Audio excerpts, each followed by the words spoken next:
এটা আহলে হাদিস দল বেরিয়েছে, আর আবার বলছে হালুয়া রুটি খাওয়াই হারাম। কিন্তু এদের গুরু ওয়াহিদুজ্জামান নিজের কিতাব হাদিয়াতুল মাহাদির মধ্যে লিখতেছেন যে যেইগুলো পশু পাখির মাংস খাওয়া হালাল, এদের পেশাব পাখানাও পাক। তাই বাংলাদেশের মিস্টার কাজ্জাব বলছেন নিজের চাদরকে গাভীর পেশাবে ডুবিয়ে দেন আর গায়ে দিয়ে নামাজ পড়েন, আপনার নামাজ হয়ে যাবে। তো ইবলিসে নামাজ পড়ছো বেটা, তুমি তো হবে না। নবী বলছেন পায়ে পাও মিলিয়ে নামাজ পড়ো, আর তুমি মানুষকে বোঝাচ্ছ চড়িয়ে নামাজ পড়ো। নবী পাক বলছেন যদি কোনো মানুষের পায়ে পা লেগে যায় তাকে সালাম করো, কারণ এটা বেয়াদবি। কথা বুঝছেন? পায়ে পা যদি লেগে যায়, টাচ হয়ে যায়, নবী বলছেন সালাম দিয়ে দাও।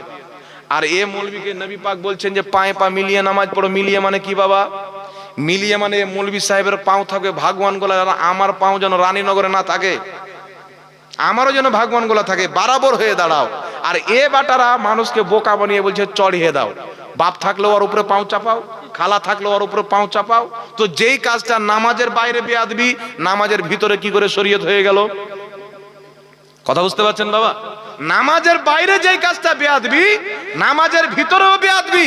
নবী বলছেন পায়ে পা মিলিয়ে দাঁড়াও, ঘাড়ে ঘা মিলিয়ে দাঁড়াও, যেন আমার পাও আপনার পায়ে দুজন সমান হয়, আগে পিছে যেন না হয়, ঘাড় যেন আমাদের বরাবর হয়ে যায়, মাঝখানে যেন কোনো ফাঁকা জায়গা না থাকে। কথা বুঝতে পেরেছেন বাবা? আচ্ছা বলেন তো বাবা, পাও যখন চাপাবেন তো ঘাড়টা মিলবে? এদের দেখবেন ঘাড় মিলে না, পায়ে পা চাপিয়ে বসে আছে। কথা বুঝতে পেরেছেন? এই জন্য বিরাদর ইসলাম পায়ে পা মিলিয়ে দাঁড়াও হাদিসটা আমরাও মানি।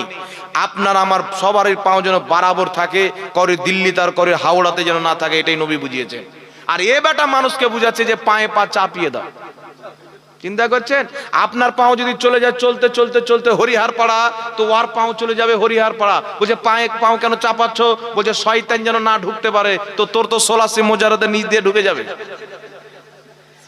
ওর ট্যাঙের তল দিয়ে ঢুকতে পারবে কি পারবে না? শয়তান মানুষের রাগে ঢুকতে পারে, তো ট্যাঙের তল দিয়ে ঢুকতে পারবে না। তো আর ই দেখে মনে হবে এইভাবে হাত বাঁধলো, দিল পাওকে ছিতরে, মনে হচ্ছে নামাজ পড়তে আসেনি, আব্বার জমি কেউ দখল করছে, ধরতেছে।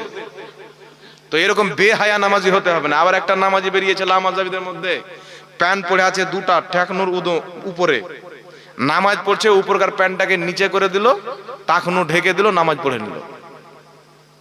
এরকম নামাজি হাজরা। আবার নামাজে কি এদের আব্দুর রাজ্জাক বিন ইউসুফের মা নামাজ পড়াচ্ছে, আর ওর চাচারা ভাই, খালারা ভাই, ফুফারা ভাই সবার পিছে নামাজ পড়ছে। মহিলা নামাজ পড়ছে, পড়াচ্ছে ইমাম, আর পুরুষ ওর পিছে নামাজ পড়ছে। তাহলে নিয়াত কি করবেন? ইক্তাদাই তো বেহাজাল ইমাম, এই ইমামের পিছে, না নিয়াত করবেন এই জামিলের পিছে? কি নিয়াত করবেন বাবা? এই ইমামের পিছনে নিয়াত করবেন, না নিয়াত করবেন যে এই হাসিনার পিছে? আর ওর পিছে যারা দাঁড়িয়ে থাকবে ওরা নামাজের দিকে ধ্যান থাকবে না, ওই মহিলার দিকে ধ্যান থাকবে। তো বরবাদ করে দিচ্ছে ইসলামকে। ইসলামের জঘন্য ফিরকার নাম হচ্ছে আহলে হাদিস। আর সিরাতে সানাইয়ার মধ্যে সানাউল্লাহ আমৃতসরি লামাযহাবিদের গুরু লিখছে যে আমরা ইংরেজদের পাও ধরে বললাম আমাদের নাম ওয়াহাবি কাটিয়ে আহলে হাদিস দিয়ে দাও, ইংরেজরা আমাদেরকে আহলে হাদিস নাম দিয়েছে। এটা নবীর দেওয়া নাম নয়। তার কারণে বিরাদর ইসলাম, হানাফিদের নামাজে যতটুকু আপনার সুকুন আছে, যতটুকু মুহাব্বত আছে, ইখলাস আছে, তাকওয়া আছে, পরহেজগারি আছে, লামাযহাবিদের নামাজে কিন্তু নাই। কথা বুঝতে পেরেছেন বাবা? বুকের উপরে হাত বানার হাদিস পৃথিবীতে কোনো মায়ের লাল দেখাতে পারবে না। আর যদি বিমল দাসের বেটা মায়ের দুধ পান করে থাকে, তাহলে আমাদের সাথে বসুক আর প্রমাণ করুক যে সহিহ হাদিস আছে। আবু দাউদের হাদিস সহিহ নয়, ওটা হচ্ছে মুরসাল হাদিস। সহিহ মুত্তাসিল হাদিস দেখাতে হবে। মুরসাল হয়ে গেলে তো ইনকেতা হয়ে গেল, আর ইনকেতা থাকলে তো তোমাদের নিকটে গ্রহণযোগ্য নয়, তো জাতিকে কেন গোমরাহ করতেছে? সহিহ ইবনে খুজাইমার হাদিসকে ও বেটার কিতাবি জয়ীফ লেখা আছে। সহিহ ইবনে খুজাইমার হাদিসকে, আবু দাউদের হাদিসকে জুবের আলী সেই পাকিস্তানের লামাযহাবিদের গুরু, সে বলেছে এই হাদিসগুলো জয়ীফ। তাদের মৌলভী জাকারিয়া বাংলাদেশের বলেছে যে বুকের উপরে হাত বানার কোনো সহিহ হাদিস নয়। তবে তিরমিজি শরীফ উঠান, ইমাম তিরমিজি লিখছেন আহলুল ইলম সাহাবা ইকরামের মাযহাব ছিল, তাদের মধ্যে অনেক কেউ নাভির নিচে হাত বাঁধতেন, অনেক কেউ নাভির উপরে হাত বাঁধতেন, না বুকের উপরে হাত বানার কথা কেউ বলেন। তাই ইমাম মালিক বলছেন বুকে হাত বানা মাকরুহ। লামাযহাবিদের গুরু ইবনে তাইমিয়া লিখতেছে বুকের উপরে হাত বানা মাকরুহ। তো যেই মাকরু কাকে বলে, যেটা ইসলামে অপছন্দনীয়, তো বুকের উপরে হাত বানা ইসলাম পছন্দ করে না। নাভির নিচে বাঁধতে হবে, নচেত নাভির উপরে বাঁধতে হবে। যারা ইমামে আজম আবু হানিফার তাহকিককে মানে, ইজতেহাদকে মানে, তারা নাভির নিচে বাঁধবে। আর যারা ইমাম শাফির ইজতেহাদকে মানে, তারা নাভির উপরে বাঁধবে। কথা বুঝতে পেরেছেন? কথা বুঝতে পেরেছেন? এবার আরেকটা মাসলা আপনাকে বলে দিন। নামাজ পড়ার পর আমরা দোয়া করি কি করি না? জানাজার পরে দোয়া করি। এখন জালসা শেষ হবে, দোয়া করব। আমার পূর্বে হয়তো মাওলানা মতিউর রহমান সাহেব দোয়া করেছেন। এই হুজুররাও নামাজ পড়ানোর পর দোয়া করে, করে কি করে না? বাড়িতে কোনো অনুষ্ঠান যদি হয় তাহলে মৌলভী সাহেবকে ডেকে দোয়া করান। কোনো অসুবিধা যদি হয়, হুজুর একটু বাড়িতে দোয়া করে দেন। দোয়া করান কি করেন না? এরা আবার মানুষকে জ্ঞান দিচ্ছে, হ্যাঁ ভাড়া করা হুজুর নিয়ে দোয়া করছে। আরে দোয়া করবে তো তুমি করো, ভাড়া করা হুজুর নিয়ে এসে দোয়া করা দরকার কি? তো তোমার বাপ মায়ের যখন বিয়ে হয়েছিল তখন তুমি বলনি যে ভাড়া করা মৌলবি এসে বিয়ে পড়ায় না? নাকি বলেন? মসজিদের ইমাম ভাড়া করা নিয়ে এসে রাখিও না, মাদ্রাসার শিক্ষক রাখিও না। বেটা 5 ওয়াক্তের নামাজ পড়াই ভাড়া করা ইমাম, মানুষের বিয়ে শাদী পড়াই ভাড়া করা ইমাম, মানুষের জানাজা পড়াই ভাড়া করা ইমাম, মাদ্রাসায় শিক্ষকতা করে ভাড়া করা ইমাম। সব কাজ ভাড়া করে হয়ে গেল। আর কোন ব্যক্তি যদি হুজুরকে ভালোবেসে বলে, হুজুর একটু আমার বাড়ি এসে দোয়া করে দেন, তো গাধাদের নিকটে নাজেজ হয়ে গেল। কিন্তু সাহাবায়ে কেরামের কি উদ্দেশ্য ছিল? নবীকে বাড়িতে দাওয়াত দিয়ে ডেকে নিয়ে এসে দোয়া করা। আরে জোরে বলেন না সুবহানাল্লাহ। তো সাহাবা নবীকে করাতেন। তোমরা কি নবী? সাহাবা নবীকে করাতেন। আর আজকের মুসলমান নাইবে নবীকে করায়। সেক্রেটারি যদি না থাকে কাজটা কে করবে? নাইবে সেক্রেটারি করবে না? একটু জোরে বলেন। নাইবে সেক্রেটারি করবে কি করবে না? এলো মানুষ এখন মুসলমান কত বোকা হয়ে গেছে। নিজের বাপ মারা গেছে, নিজে কোরআন পড়ে না, মাদ্রাসা তালবিলিং ভাড়া করে নিয়ে এসে কোরআন পড়াচ্ছে। তো এই ভাড়া করে নিয়ে আসার কারণে নাজায়েজ। তো ভাড়া করে নিয়ে আসার কারণে যদি নাজায়েজ হয়, তো আপনার বাপ মায়ের যে বিয়ে পড়িয়েছে আপনার আব্বা বা বাপ, 10 টাকা হোক 20 টাকা হোক আর 500 টাকা হোক ইমাম সাহেবকে দিয়েছে না দেয়নি? কথা বলেন। ইমাম সাহেবকে বলেছে কি বলেনি? ইমাম সাহেব বিয়ে আছে, বিয়েটা পড়িয়ে দিতে হবে, বলেছে কি বলেনি? তাহলে টাকা যদি দিয়ে দেয়, খুশি দেখে ইমাম সাহেবকে ডাকলো, তালবিলিংকে ডাকলো 10টা, যে দোয়া করালো। আর তালবিলিং মাদ্রাসায় পড়াশোনা করছে, তো 10টা 20 টাকা 100 টাকা করে দিয়ে দিল। মাদ্রাসায় পড়ছে, কিতাব কিনবে, কলম কিনবে, খাতা কিনবে। এটা ভালো না খারাপ বাবা? কিন্তু এ বলছে হারাম। তাহলে ওর বাপ মায়ের বিয়ে পড়ে 500 টাকা মৌলভী সাহেবকে দিয়ে, তাহলে বিয়েটা কেন হারাম হলো না? আর যদি বিয়েটা হারাম হয়ে যায়, তাহলে ওই মৌলবীর খবর কি হবে? কথা বুঝতে পেরেছেন? আব্বার মায়ের বিয়ে যদি হারাম হয়ে যায়, তাহলে বেটাটা কিন্তু হালাল জাদা হবে না। আর মৌলবী যদি হারাম জাদা হয়, তো এইরকম ফাতোয়া ঝাড়বে যে ঝাড়ছে ভাড়া করা মৌলবী দিয়ে হবে না। কথা বুঝতে পেরেছেন বাবা? তো এইগুলো ফাতোয়া হচ্ছে জেহালত। সব জিনিস আমরা আলিম উলামাকে দিয়ে করি। আমাদের এটা ইসলামিক কান্ট্রি না যে শরীয়তের হাকিমের পক্ষ থেকে বেতন দেওয়া হচ্ছে, তাকে তানখা দেওয়া হচ্ছে। এই জন্য আমরা ইমাম রাখি বেতন দিয়ে, মুদাররিস রাখি বেতন দিয়ে, বিয়ে পড়াইও টাকা দিয়ে। ঠিক না বেঠিক বাবা? সবকিছু হয় কি হয় না? কিন্তু একটার বেলা জায়েজ মানে আরেকটাকে নাজায়েজ বানাবে। এগুলো হচ্ছে জাহিল। এরা ইসলামকে মানে না, এরা নিজের তাবিয়াতকে শয়তানকে মেনে ফাতোয়া দেয়। এদের ফাতোয়া শোনার চাইতে না শোনাটাই বেশি ভালো। কথা বুঝতে পেরেছেন? আল্লাহ পাক বুঝার তৌফিক দান করুক। একটা মাসলা বলে দিই, যে আমি আমার বক্তব্য শেষ করে দেব। ফরজ নামাজের পরে দোয়া।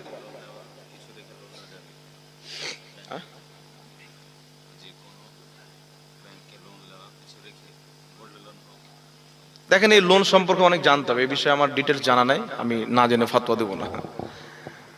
ব্যাংক সম্পর্কে ডিটেলস আমি জানবো, লোন সম্পর্কে এগুলো ব্যাপারে ডিটেলস জেনে। দেখেন, এগুলো ফাতোয়া কিছু হয় না, যে ফাতোয়াকে অনেক তাহাকিক করতে হয়। আপনি ফাতোয়া দিলেন, 10টা 15টা কিতাব পড়তে হবে, মশলাটা দেখতে হবে কি আছে, তারপরে ফাতোয়ার উত্তর দিতে হবে। কথা বুঝতে পেরেছেন না? তো এখানে লোন ফোনের যে ব্যাপারটা আছে, এই বিষয়ে আমার কমপ্লিট জানা নেই, তাই এই বিষয়ে আমি কিছু বলতে চাই না। যেটা না জানার জন্য চুপ থাকা দরকার। বাহিরে আজান আর ভিতরে আজান কি বলে দেবো? হ্যাঁ, কোথায় দেন আপনারা?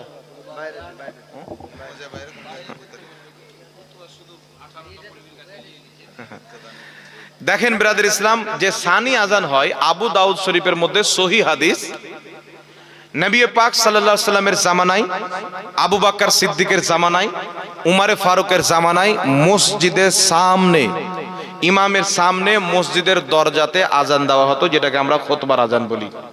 কথা বুঝতে পারছেন?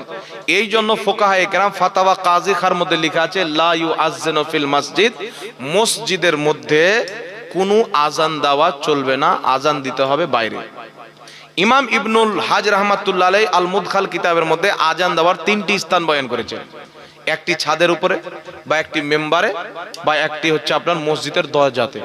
এই জন্য মসজিদের দরজাতে আজান দেওয়া হচ্ছে সুন্নাত, মসজিদের ভিতরে আজান দেওয়া হচ্ছে মাকরুহে তাহরিমি। কথা বুঝতে পেরেছে? তাই ভিতরে আজান দেওয়া যাবে না, মসজিদের দরজাতে আজান দিতে হবে। এটাই হচ্ছে হানাফি মাযহাবের মাসলাক, এটাই হচ্ছে ফাতোয়া, এটাই হাদিসের ফাতোয়া।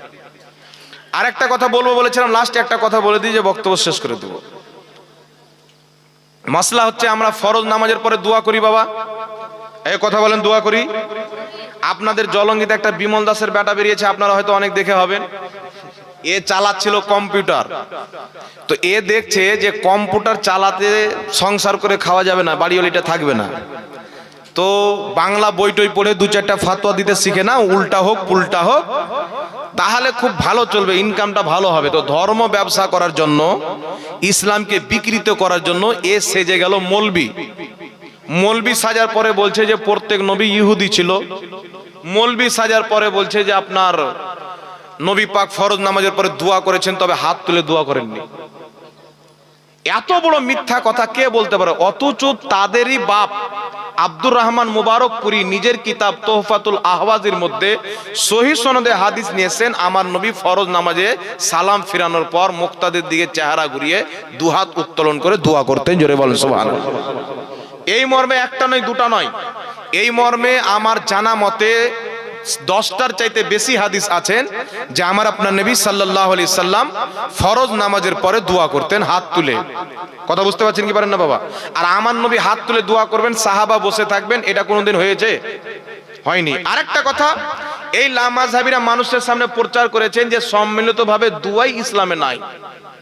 তাই ফরজ নামাজের পর তো দূরের কথা, জালসা যে শেষ হয়, তো জালসা শেষ করে বলছে ওয়ামা আলাইনা ইল্লাল বালাগ, সেমটে বাড়ি পালিয়ে গেল, দুয়াটাও গেল, মানে পানহতি লাগা জালসা।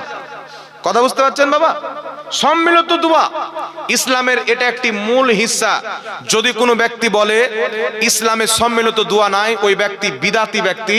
নাম আহলে হাদিস হতে পারে, ইংরেজদের দেওয়া, কিন্তু নবীর দেওয়া নাম হতে পারে না। কারণ নবী পাক সাল্লাল্লাহু আলাইহি ওয়াসাল্লাম মুজামুল কবির লিতাবরানির মধ্যে হাদিস, যেই হাদিসকে ইমাম হাইসামি মাজমাউ জাওয়াইদে উল্লেখ করে বলেছেন হাদিসের সনদ সহিহ। জোরে বলেন সুবহানাল্লাহ। নবী পাক সাল্লাল্লাহু আলাইহি ওয়াসাল্লাম বলছেন যে যেখানে মুসলমান দলবদ্ধভাবে সবাই মিলে হাত তুলে দোয়া করবে, একজন দোয়া করবে, বাকি সবাই আমিন বলবে, আল্লাহ তাবারাক ওয়া তাআলা তারা যা চাইবে তা দেওয়া আল্লাহর উপরে ওয়াজিব হয়ে যাবে। আর জোরে বলবেন না সুবহানাল্লাহ। নবী পাক সাল্লাল্লাহু আলাইহি ওয়াসাল্লাম বলছেন আমাকে কিছু খাস জিনিস দেওয়া হয়েছে, তার মধ্যে একটা হচ্ছে আমিন। আর আমার পূর্বে মুসা নবীকে দেওয়া হয়েছিল, মুসা আলাইহিস সালাম দোয়া করতেন, তিনার ভাই হারুন আলাইহিস সালাম আমিন বলতেন। অনুরূপ ভাবে আমার উম্মতিরা একজন দোয়া করবে, বাকি যত লোক থাকবে সকলে আমিন বলবে। এইভাবে যারা দোয়া করবে আল্লাহ তাদের দোয়া অবশ্যই কবুল করবে। জোরে বলেন সুবহানাল্লাহ। হাকিম আল মুস্তাদরাক আলা সাহিহাইনের মধ্যে হাদিস, রাসূল পাক বলছেন যেখানে মুসলমান দলবদ্ধভাবে দোয়া করবে আল্লাহ পাক তাদেরকে ওটা অবশ্যই দিবে যেটা দোয়াকারী নিজের দোয়ার মাধ্যমে আল্লাহর কাছে চাইবে।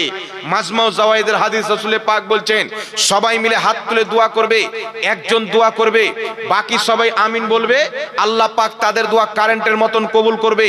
আবার কোন জায়গাতে বলছেন আল্লাহর উপরে ওয়াজিব হয়ে যাবে, তারা যা চাইবে তা দেওয়া। আচ্ছা বলেন তো বাবা, আমরা জানাজার নামাজে মুসলমান দলবদ্ধ হয়ে থাকি না থাকি না? দাফন করার সময় দলবদ্ধ হয়ে থাকি কি থাকি না? আপনার নামাজের সময় দলবদ্ধ থাকি কি থাকি না?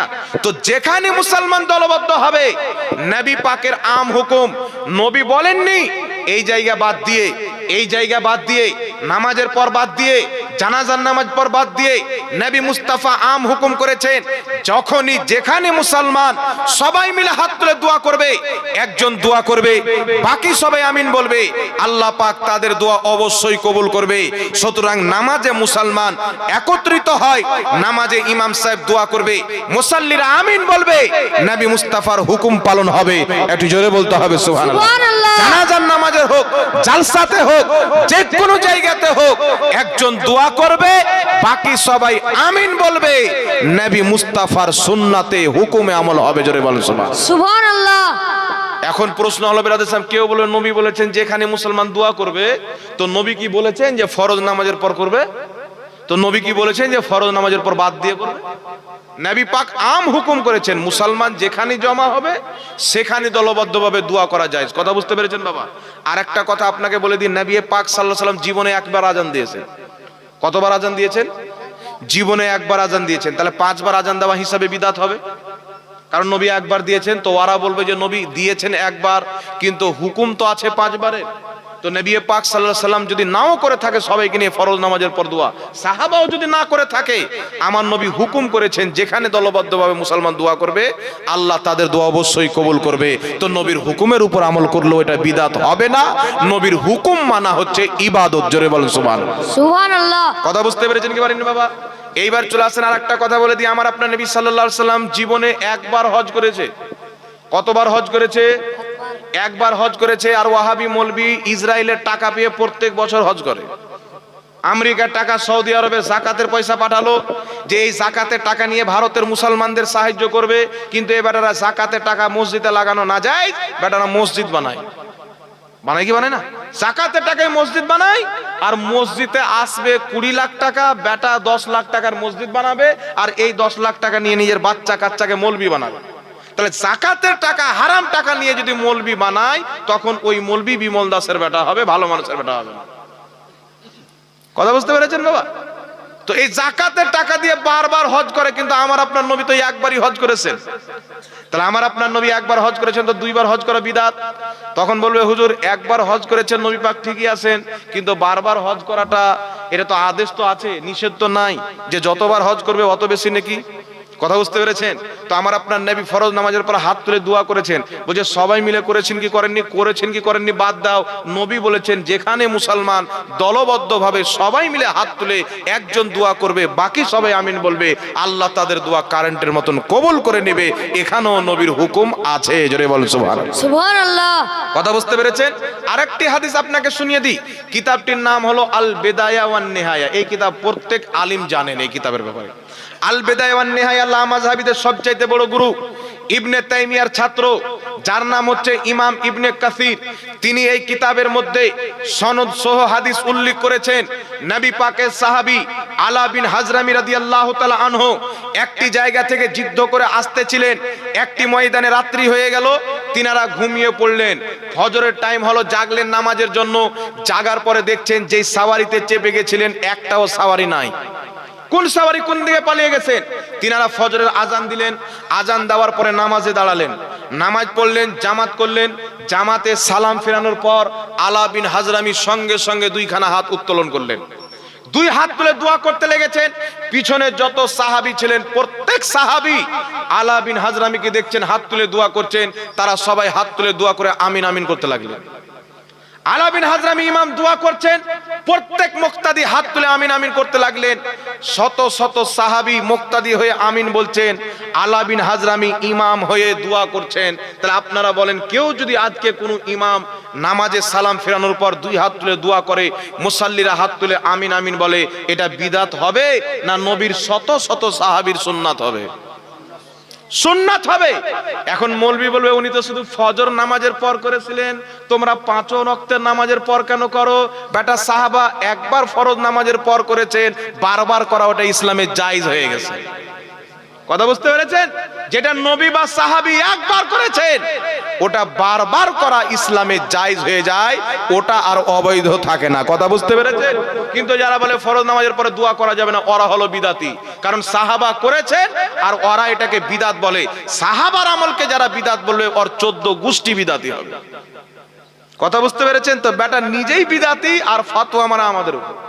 এই জন্য আপনারা একটা কিতাব সংগ্রহ করবেন, খাস করে যুবক ভাইরা। মুফতি আমজাদ হোসেন সিমনানি চেনেন? চেনেন? আমার বড় ভাই মুফতি আমজাদ হোসেন সিমনানি একটি কিতাব লিখেছেন, ফরজ নামাজের পরে দোয়া ও হাত তুলে প্রার্থনার প্রমাণ। এই কিতাবটি আপনারা সংগ্রহ করবেন, পিডিএফ এ পেয়ে যাবেন এবং অরিজিনালও পেয়ে যাবেন। এই কিতাবটি আপনারা পড়বেন। নবী মুস্তাফা ফরজ নামাজের পরে অসংখ্য হাদিস হাত তুলে দোয়া করেছেন, সাহাবায়ে কেরাম সম্মিলিতভাবে দোয়া করেছেন, নবী সম্মিলিত দোয়া করার পারমিশন দিয়েছেন। একটা না দুটা নয়, একাধিক হাদিস পেয়ে যাবেন। এখন প্রশ্ন হচ্ছে, হুজুর কেউ দোয়া করলো না তো তার হুকুম কি? একজন ব্যক্তি দোয়া করতে এসেছেন, বাড়িতে এমার্জেন্সি কাজ, নামাজ শেষ হয়ে গেল, দোয়াটা আলাদা নামাজটা আলাদা। কথা বুঝতে পেরেছেন? কেউ বাড়িতে এমন এমার্জেন্সি কাজ দোয়া করলো না, কাজটার জন্য চলে গেল, তার কোনো গুনাহ হবে না। কিন্তু বিদাত বলে, হারাম বলে, নাজেজ বলে চলে গেল, সাহাবার কর্মকে দুয়াকে বিদাত নাজেজ বলল, তার হুকুম কি হবে? আল্লাহ কুরআন পাকে বলছেন উদউনি আস্তাজিব লাকুম, তোমরা আমার কাছে দোয়া চাও, আমি আল্লাহ কবুল করব। কুরআন পাকে আছে না নাই বাবা? আল্লাহ বলছেন তোমরা দোয়া চাও, আমি তোমাদের দোয়া কবুল করব। আর যারা দোয়া থেকে মুখকে ফিরিয়ে নেয়, দোয়া থেকে মুখকে ফিরিয়ে নেয়, আল্লাহ বলছেন অবিলম্বে তারা লাঞ্ছিত হবে এবং জাহান্নামের আগুনে জ্বলবে। আর জোরে বলতে হবে সুবহানাল্লাহ, সুবহানাল্লাহ। কারা জ্বলবে? যারা দুয়াকে বিদাত বলে পালিয়ে যায়, অপমান করে পালিয়ে যায়। আল্লাহর কোরআন বলছে তারা লাঞ্ছিত হবে, কিয়ামতের ময়দানে জাহান্নামের আগুনে গ্রেফতার হবে, আযাবে গ্রেফতার হবে। আরেকটা হাদিস শুনিয়ে দিই। হযরতে আনাস বিন মালিক বলছেন, আমি আমার নবী সাল্লাল্লাহু আলাইহি সাল্লাম একদিন চলে গেলাম একটা মসজিদের দিকে। চলতে চলতে চলতে চলতে মসজিদে প্রবেশ করব, দেখছি মসজিদে সবাই মিলে হাত তুলে দোয়া করছেন। সবাই মিলে আমরা যেমন দোয়া করি না, ইমাম দোয়া করে সবাই আমিন বলে, তো সবাই মিলে হাত তুলে দোয়া করছেন। আমার নবী বললেন না তোমরা কেন সবাই মিলে সম্মিলিত মসজিদে দোয়া করছো, বিদাত নাজায়েজ। নবী কি বললেন?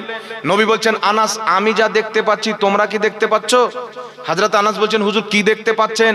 আমার নবী বলছেন, আমি তাদের হাতে নূর দেখতে পাচ্ছি। আরে জোরে বলেন না সুবহানাল্লাহ। আমি তাদের হাতে নূর দেখতে পাচ্ছি। হযরত আনাস বলছেন, হুজুর দোয়া করতেন যেন আমিও দেখতে পাই। আমার আপনার নবী দোয়া করলেন, হযরত আনাস বলছেন আমিও নূর দেখতে পেলাম। নবী পাক সাল্লাল্লাহু আলাইহি সাল্লাম বলছেন, আনাস চলো আমরা তাদের দোয়াতে শামিল হয়ে যাই। তো কোথাও যদি সবাই মিলে দোয়া করে, ওই দোয়াতে শামিল হওয়া নবীর সুন্নাত, দোয়া থেকে পালিয়ে যাওয়া মানে নবীর সুন্নাতকে ঘৃণা করা, এটাই হলো জঘন্য বিদআত। তো যারা দোয়া করে না তারা হলো বিদআতি, যারা দোয়া করে তারাই হলো সুন্নাতি। কথা বুঝছেন বাবা? আর এখন হয়ে গেছে উল্টা চোর কোতোয়ালকে ডাঁটে। এখন কেউ যদি 2-4 লাখ টাকা চুরি করে নিয়ে চলে আসে, গ্রামে এমন ভাবে ঘুরবে মনে হবে একবারে 5 ওয়াক্তের নামাজের বাচ্চা। ওকে যদি কেউ বলে এই চোর, ও আর সামনে বলারও ক্ষমতা রাখে না, মানে গরম আছে এখন টাকা। তো এইরকম হয়ে গেছে, ওটা উল্টা চোর কোতোয়ালকে ডাঁটে। সমাজের চোর করবে মানুষের মীমাংসা, সমাজের সুদখোর করবে মানুষের মীমাংসা, গ্রামের মরল মাতাবীরগুলি তারা করবে। এরকম আছে না নাই সমাজ বাবা? অসংখ্য সমাজ আছে। তো এখন হয়ে যাচ্ছে উল্টা চোর কোতোয়ালকে ডাঁটে। যারা দোয়া করে না তারা হলো বিদাতি, যারা দোয়া করে তারা হলো সুন্নাতি। সুন্নাতকে বানিয়েছে বিদাত, আর বিদাতকে বানিয়েছে সুন্নাত। কথা বুঝতে পারছেন বাবা? এরই নাম হচ্ছে ওয়াহাবি। আর ওয়াহাবি এসছে ইহুদি থেকে, এদের আসল হলো ইহুদি। আমার মোবাইলে ভিডিও আছে, কেউ চাইলে বক্তব্য দিয়ে আসার পরে আসেন আমার কাজ। আমেরিকার পার্লামেন্টে কথা হচ্ছে, আমরা যে ওয়াহাবি ইসলাম চালু করেছি এর দ্বারা আমাদের কাজ হচ্ছে কি হয় না? তো অনেক কাজ হচ্ছে। আমেরিকা চাই ইসলামকে দুর্বল করে দেয়। এই যে ইসলামের বিপক্ষে একটা মুহিম চলছে, যাকে ইসলামোফোবিয়া বলা হয়, মানে মুসলমানকে দেখলে আতঙ্কবাদ মনে করা, মুসলমানকে দেখলে দেশদ্রোহী মনে করা, একটা মুহিম চলছে কি চলে না বাবা? বিজেপিরা আমাদেরকে বলে কি বলে না, বিভিন্ন রকম লোক। এর আসলো কোথায় থেকে? তালেবানের প্রতিষ্ঠাতা, তালেবানের তখন ও সর্দার ছিল ওসামা বিন লাদেন, পাক্কা ওয়াহাবি। ওসামা বিন লাদেন আমেরিকার 4টা জাহাজকে ক্রাশ করেছিল। আর আপনার 2টো জাহাজ ওর আমেরিকার দুনিয়ার সবচাইতে বড়, তখন এখন যেমন বুর্জ খালিফা দুনিয়ার সবচাইতে বিল্ডিং আছে, তখন সবচাইতে বড় বিল্ডিং আমেরিকাতে ছিল। আমেরিকার 2টা বিল্ডিং এ 2টা জাহাজ একদম এত স্পিডে মারলো, বিল্ডিং কিন্তু ভেঙে দিল। আর আমেরিকার আরেকটা জায়গা, নামি দামি জায়গাটার নাম আমি বলছি, সেই জায়গাতে একটা মারলো।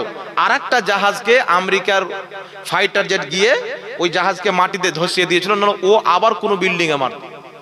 তো আমেরিকার প্রেসিডেন্ট তখন ছিল জর্জ বুশ, নাম্বার 1 শয়তান।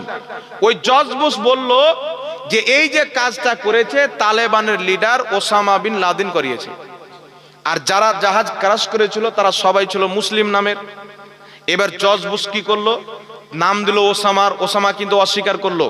দীর্ঘদিন চলে যাওয়ার পর ওসামা অ্যাটিটিউডে এসে বলছেন যে হামলা আমেরিকাতে হয়েছিল, আমি করিয়েছিলাম, দরকার পড়লে আবার আমেরিকাতে হামলা করবে। কথা বলছেন? তখন থেকে আমেরিকাতে প্রচার হয়ে গেল যে মুসলমান যত লম্বা দাড়ি তত বড় আতঙ্কবাদ। আজ ইসলামকে আতঙ্কবাদ বলা হয় সুন্নির কারণে নয়, আল্লাহর কসম ওয়াহাবিদের কারণে। জঙ্গিবাদী ওয়াহাবিদের মধ্যে, আতঙ্কবাদী ওয়াহাবিদের মধ্যে আজকে আফগানিস্তানের বাচ্চাকে বম ফুটিয়ে মেরেছে কারা? এই আতঙ্কবাদী ওসামার তৈরি করা সংগঠন আল কায়দা। আমেরিকার হাজারো লোককে মেরেছে। ইসলাম কি বলে যে বিনা অপরাধে এমনিতে গিয়ে তুমি কাউকে মেরে দাও, সেটা যে কোনো ধর্মের লোক হোক? ইসলাম কি এটা বলে বাবা? নবী পাক বলছেন, সাহাবী, যখন তুমি যুদ্ধ করতে যাবে, লড়াই করতে যাবে, কোনো বয়স্ক লোককে মারবে না, মহিলার উপর অ্যাটাক করবে না, বাচ্চাকে মারবে না। যারা তোমাদের সামনে ফেস টু ফেস হাট্টা কাট্টা যুবক আসবে, তার সাথে তুমি লড়াই করবে। কেউ যদি তোমার ভয়ে পালিয়ে যায়, তাকে দৌড়ে মারবে না, ছেড়ে দাও। এটা হচ্ছে ইসলাম। আর আল কায়দা ইসলামের নামে হয়ে কি করলো? আমেরিকার বাচ্চা কাচ্চা সবাইকে মারলো। নিঃসন্দেহে আল কায়দা একটা আতঙ্কবাদ, আর ইসলামের সাথে কোনো সম্পর্ক নাই। তো এই যে ইসলামকে বদনাম করেছে, ওসামা বিন লাদেন বদনাম করেছে, আল কায়দা বদনাম করেছে, আর একে ফান্ডিং করা হতো সৌদি আরব থেকে, কারণ যেন ইসলামকে বদনাম করা হয়। আর ইসলামকে তারা বদনাম করেছে। আজকে আমেরিকা চলে যান, দুবাই, আপনার কি বলো, লন্ডন চলে যান, জাপান চলে যান, আপনার যদি দাড়ি থাকে, মাথাতে যদি টুপি থাকে, ওই পুলিশ কিন্তু সন্দেহ করে যে মনে হয় আতঙ্কবাদ আছে। এটা কাদের দান বাবা? এটা ওয়াহাবিদের দান, কথা বুঝছেন? আর আহলে সুন্নাত ওয়াল জামাতের কি দান? আমাদের তারিখকে পড়েন, খাজা মঈনুদ্দিন চিশতি থেকে নিয়ে নিজামুদ্দিন আউলিয়া পর্যন্ত, হিন্দু পর্যন্ত তাদের কাছে পানি পড়া নিতে এসেছে, অমুসলিম পর্যন্ত তাদের কাছে এসেছেন। তাদের আখলাককে দেখে, তাদের চরিত্র ব্যবহারকে দেখে, একটা নয় দুটা নয়, খাজা মঈনুদ্দিন চিশতির হাতে 90 লাখ অমুসলিম কলমা পাঠ করে মুসলমান হয়েছে। বলেন সুবহানাল্লাহ। আল্লাহু আকবার, ইয়া রাসূলুল্লাহ জিন্দাবাদ। আজ পর্যন্ত বাংলাদেশে যত জঙ্গি ধরা পড়ছে, সব হচ্ছে আহলে হাদিস দলের। মিথ্যা বলছি না, রিপোর্ট আমার কাছে আছে। বাংলাদেশের পুলিশ বলছে যে যত জঙ্গি নামের ধরা পড়ছে, এরা একটাই কমিটির সঙ্গে যোগাযোগ রাখে, ওই কমিটিটার নাম হচ্ছে আহলে হাদিস সালাফি। এই জন্য বাবা, এরা ইসলামকে বদনাম করেছে, ইসলামকে কিছু দেয়নি, ইসলামের মধ্যে ফাটল সৃষ্টি করেছে। এটা বিদাত, এটা বিদাত, কিন্তু আজ পর্যন্ত জাতিকে জানতে দেয়নি বিদাত কাকে বলে, বিদাত কয় প্রকার।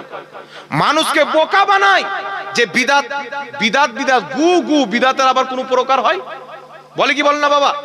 কিন্তু বিদাতের যে প্রকার আছে, ইমাম শাফি রাহমাতুল্লাহ আলাইহি বলছেন, যেটা ফাতহুল বারির মধ্যে ইমাম ইবনে হাজার আসকালানি লিখেছেন।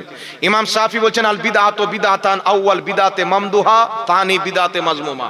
বিদআত হলো দুই প্রকার, প্রথম ভালো, তারপরে খারাপ। কোন নতুন কাজ যদি কোরআন হাদিস মোতাবিক হয়, নতুন হলো ওটা হবে ভালো কাজ, সওয়াব পাওয়া যাবে। আর কোন কাজ যদি কোরআনের বিপক্ষে হয়, হাদিসের বিপক্ষে হয়, সাহাবার আমলের বিপক্ষে হয়, ওটাই হবে বিদআত। কথা বুঝতে পেরেছেন বাবা? তো বিদাত কত প্রকার, এরা লোককে জানতে দেয়নি। বিদাত বলে, শিরিক বলে মানুষের ঈমানকে ধ্বংস করেছে। এমন কি যে যেই কাজ সাহাবা নিজেই করেছেন, ওই কাজকে পর্যন্ত তারা শিরিক বানিয়ে দিয়েছে। এই বিরাদির ইসলাম, আপনারা আমাকে বলেন তো, এইদিকে দেখেন, আমার দিকে দেখেন, বুখারী শরীফ কিতাবটির নাম, যেই কিতাবের মাকাম হচ্ছে কোরআন পাকের পর। আপনাদের ভাগবানগোলা থেকে একটা ছেলে আমাকে ফোন করে বলছে, হুজুর আপনি কি বিমল দাসের ব্যাটার সাথে বসবেন? আমরা আমার বাপের সাথে বসবো, 14 গোষ্ঠীর সাথে বসবো। বসা দেখি কবে বসা। তো বলছে বুখারী শরীফই মানবো, বুখারী ছাড়া অন্য কিতাব চলবে না। আমি বললাম কোরআন চলবে? বলছে কোরআনকে তো মানতে হবে, কোরআন আর বুখারী চলবে, মুসলিম আবু দাউদ নয়, কোরআন আর বুখারী থেকে দেখাইতে হবে। তো আমি ওকে বললাম, একটা বুখারী শরীফের নামটা বলো তো। তো বুখারী শরীফের নাম কি? সহিহ বুখারী। ওর বাপও বুখারী শরীফের নাম জানে না। এখানে অনেক লোক আছেন, আপনারা হয়তো জানেন কি জানেন না, আপনি লামা সাহেবদের বড় বড় মৌলবীকে জিজ্ঞাসা করেন বুখারী শরীফের আসল নাম কি, তারা বলতে পারবে। আমি ওকে বলি বুখারী বুখারী তো খুব বলছো, বুখারী শরীফের নামটা বলো তো। বলছে সহিহ বুখারী। আমরা পাগলা, এটা বুখারী শরীফের নাম লয়। বলছে কি বুখারী শরীফ? আমি এটাও বুখারী শরীফের নাম লয়। তাহলে কি নাম আপনি বলে দেন। ও যখন বলতে পারলো, আমি ওকে বুখারী শরীফের নাম, বুখারী শরীফের নাম হলো আল জামে আল মুসনাদ আস সহিহ আল মুখতাসার মিন উমুরে রাসূলিল্লাহি সাল্লাল্লাহু আলাইহি ওয়াসাল্লাম ওয়া সুনানিহি ওয়া আয়ামিহি। এটা হলো বুখারী শরীফের নাম। শুনেছেন কোনদিন? এটা হলো বুখারী শরীফের নাম। লামা যাবির বাপ পর্যন্ত দান না, এখন রেকর্ডিং যাবে, শুনে মুখস্থ করবে। বুঝতে পারছেন? আর বলছে বুখারী ছাড়া কোনো কিতাব মানবো না। একে নবী বলেছেন যে আমার বুখারীতে যদি হাদিস আছে মানিও, অন্য কিতাবে আসলে মানিও না। নবীর জামানায় বুখারী ছিল? এই ছিল? তাহলে তুমি বুখারী কেন মানতে যাবে? অন্য হাদিসের কিতাব যখন মানবে না, তো সব বাদ দাও, শুধু কোরআন নিয়ে বাহাস করো। আর আলহামদুলিল্লাহ আমরা কোরআন থেকে আমাদের আকীদা প্রমাণ করব। এত আমাদের যোগ্য আছে। মিলাদ কোরআন থেকে প্রমাণ হবে, কায়াম কোরআন থেকে প্রমাণ হবে, ইলমে গায়ব কোরআন থেকে প্রমাণ হবে, হাজির নাজির কোরআন থেকে প্রমাণ হবে, নবীর নূর কোরআন থেকে প্রমাণ হবে। আমাদের প্রত্যেকটা আমল কাজ যেগুলো আমরা বিশ্বাস করি, সব নবীর ফজিলত কোরআন থেকে প্রমাণ হবে, আমাদের আকীদাও কোরআন থেকে প্রমাণ হবে। জোরে বলেন সুবহানাল্লাহ। সুবহানাল্লাহ। আচ্ছা বলেন তো বাবা, যে আহলে হাদিস নাম বেরিয়েছে না, এরা বলতে চায় আহলে হাদিসদের মতন পৃথিবীতে জ্ঞানী কেউ নাই। কত জ্ঞানী জানেন? এত জ্ঞানী যে নবী শরীয়ত বুঝতেন না, আদম নবীর ওসিলা দিয়ে দোয়া করেছেন, ইব্রাহিম নবীর ওসিলা দিয়ে দোয়া করেছেন। আমার নবীর চাইতে এরা শরীয়ত বেশি বুঝে, বলছে ওসিলা দিয়ে দোয়া করা হারাম। নাউজুবিল্লাহ বলবেন না? কত বড় বেঈমান। আচ্ছা বলেন বাবা, সাহাবার মতন ইসলাম কেউ বুঝে? জোরে বলেন। আমরা কাগজের কিতাবে হাদিস পেলাম, সাহাবা ডাইরেক্ট নবী মুস্তাফার জবানে পেয়েছে। আহলে সুন্নাত ওয়াল জামাতের উপরে তারা ফতোয়া লাগায়। বাংলাদেশে একটা মৌলবি আছে কাজ্জাব বিন ইহুদি, এখানে আপনারা আছেন, যদি বিমল দাসের বেটার সাথে করে সম্পর্ক থাকে, ওকে বলবেন তুমি যদি তোমার বাপের অরিজিনাল সন্তান থাকো, তাবিজ ব্যবহার করা কোরআন হাদিসে দিয়ে, কোরআন হাদিসে বর্ণিত দোয়া দিয়ে তাবিজ করা জায়েজ, জাহাঙ্গীর বলেছে, তুমি শিরিক প্রমাণ করো। কবে বসবে বলো? ফেস টু ফেস কবে বসবে বলো? ওর পায়জামা হারিয়ে যাবে কিন্তু বেটা বসতে রাজি হবে না। কারণ তাবিজ সাহাবায়ে কেরাম নিজেই করেছেন। জোরে বলেন না সুবহানাল্লাহ। তিরমিজি শরীফের মধ্যে হাদিস, আবু দাউদ শরীফের মধ্যে হাদিস। ইমাম তিরমিজি হাদিসটি উল্লেখ করে বলছেন হাযা হাদিসুন হাসানুন, হাদিসটি হাসান। ইমাম হাকিম রাহমাতুল্লাহ আলাইহি হাকিম আল মুস্তাদরাকের মধ্যে লিখেছেন, আর হাদিসটি লেখার পরে বলছেন হাযা হাদিসুন সহিহুন, হাদিসটি সহিহ। জোরে বলেন সুবহানাল্লাহ। সুবহানাল্লাহ।